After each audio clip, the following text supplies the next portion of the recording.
दोस्तों हिन वक़्तु असां अबड़ाल शहर में मौजूदु आहियूं ऐं असां सां गॾु आहिनि असांजो दोस्त मोहम्मद यूसुफ चांडियो ऐं ग़ुलाम हैदर जावरी माशाअल्लाह आहे। ॿई लतीफ़ जा पारखून ऐं असांजो दोस्त एहसान अली कुर्ब करे हिते असां वटि आयो आहे।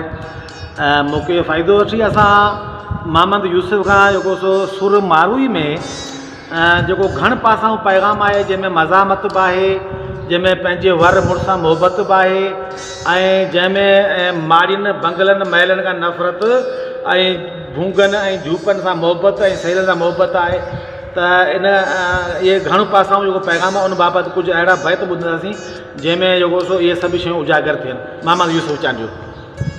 हा साईं, मारूई में आहे त खोयासूं उमरकोट जूं वर वेहण वसकारे, तलिन में किया तो चारे, मरी रंद सुमागे साहेड़ूं सारे, ढाई ढट धारे आए मुठे मीअरे।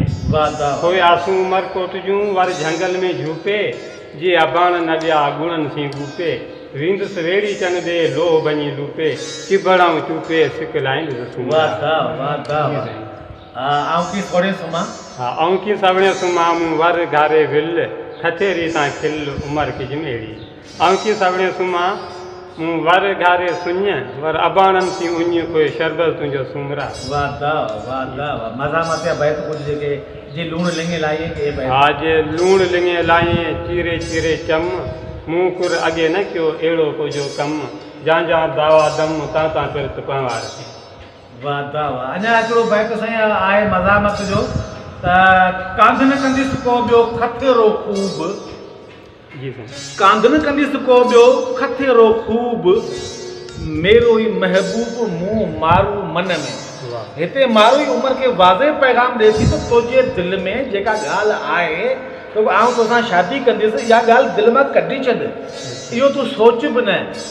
छाकाणि जेको सो माना खथेरो जेको आहे उहो भलो सुठो मुंहिंजे लाइ बहितरु आहे, इहो ई मुंहिंजो महबूब आहे, इहो मुंहिंजे मन में वसे थो। तूं पंहिंजे दिलि मां इहा ॻाल्हि कढी छॾ त आउं जेको सो तोखे कांध कंदुसि या तोसां क़बूल ईंदुसि। इहो आहे दोस्तो मारूई जी मज़ामत। महिरबानी।